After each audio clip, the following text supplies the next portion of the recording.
Hey folks, it's Ron here. I'm with Lou today, and we're going to test out the DJI Mavic 4 Pro, the remote ID capabilities. There have been rumors that it does not have remote ID and whatever, so we're going to test that out today to make sure it either does or it doesn't. Lou's got the drone scanner app on his Android phone here, so that's how we're going to test it. And then maybe after that, we'll put the Mini 5 Pro up and see if it's broadcasted any remote ID.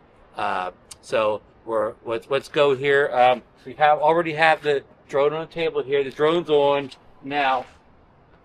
Folks, the drone has to be in the air for it to detect remote ID. It cannot just be sitting on this table. So we're going to take it off here. I'm going to hit we're hit my favorite new feature here. I don't know if I can show it to you, but you hit that takeoff button screen, then you hit the C1 button, so you don't have to hold that thing down. You have to kind of do it right away. Like, I waited too long, Lou, and then it didn't work. Because when it's not, you remember you said it's not working? Okay. Oh, yeah, I didn't hold long enough. There you go. Okay. I hope that showed up on the camera. Probably get reflection. Okay, so there goes the drone in the air, folks. Okay, I'm going to raise it a little bit higher so it's not as noisy. Okay, we're not really recording any video on the drone here, so Lou's got his phone activated now, and you let us know when you see anything, Lou. Usually takes 30 seconds. Folks, this takes 30 seconds to catch on, And Bill Thomas, I hope you're paying attention here to this video. Bill Thomas from Drone Therapy, Wednesday nights, 8:30 p.m. Eastern Standard Time. And by the way, folks, we're in Margate City down here, right in front of Lucy the Elephant. America's #1 roadside attraction. I'm filling space here until it comes up. Do we have anything yet, Lou? Not yet. Not yet. Not yet. Maybe it doesn't have remote ID. Here it is. Okay. All right, folks. It took about a minute to come up this time, but Lou's going to show you right on the screen, and we tried to get some screenshots too. Hope you can see that. See that? And folks, the problem is we don't know how to take a screenshot with Android. But what I'm going to do, folks, is I'm going to take a screenshot with my phone. I don't know how that's going to turn out, but we're going to try it anyways.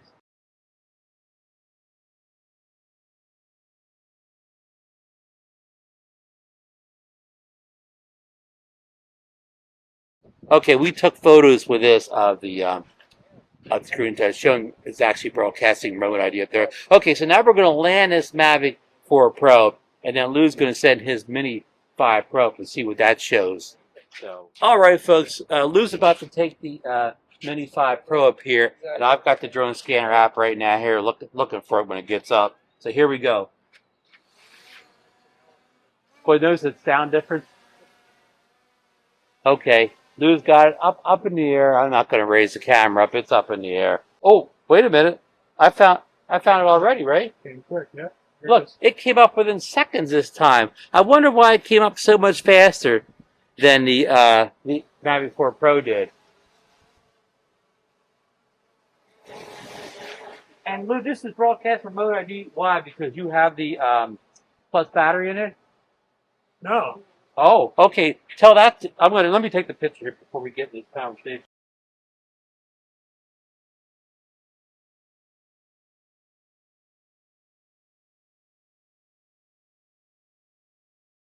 Folks, here. Okay, Lou, get over here. Why do you think your Mini 5 Pro is broadcast remote ID if you have the normal battery? I have the normal battery, and it's broadcasting remote ID. I think all of them do. It doesn't matter. It's not like the 4 and the Mini 4. So we think the Mini 5 Pro is just remote ID all the time, full time. Okay. So if your idea was that you did not want to broadcast remote ID to everybody out there, the Mini 5 Pro is not the drone for you. No. You stick with the Mini 4. Exactly. And never put the plus battery in it. Correct. Okay.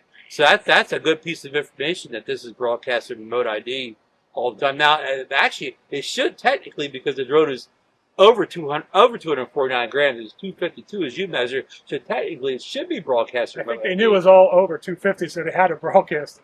Right. Legal here. So essentially, what we're saying is, really, I mean, it's been certified, I think, in Europe and now in Canada for being a sub 249 gram drone. It's got the license, but in the U.S., I don't think it is. So it looks like DJI is moving away slowly from the Mini being their under 249 gram drone and leaving that mantle to maybe the Neo series. The Neo, well, Neo 1 is out now and Neo 2 is coming. They shouldn't call it a Mini, really, because everybody thinks Mini's under 250. I know Mini, a lot of people Mini just means small, but for most, like you said, most people Mini means under 249 grams. So it looks like DJI's taking the Mini out of that category, even though it looks like this maybe generation they're still going to get away with it, but the next one could be another 3 or 4 grams more, and they're not going to be able to pull this off much longer. Correct. That's what I see. Wow. So interesting testing here, folks. I hope you enjoy. I hope this answers some questions about whether these new drones these drones are drones that are basically not purchased in the U.S. These are drones that are purchased from eBayers in South Korea, Japan, China, and a lot of people worried that they would not have remote ID because they didn't have quote U.S. software. But that's total misinformation.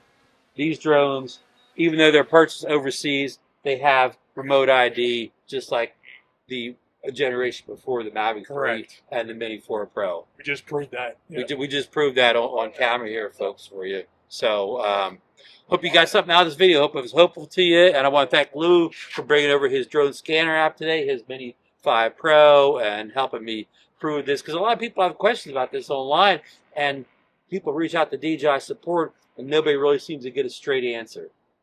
And Lou, show the people that cover you have for the screen on the RC Pro 2. That's a pretty neat screen. It's like a rubber. It fits around the whole thing. Oh wow! Wow. Slip resistant. Wow.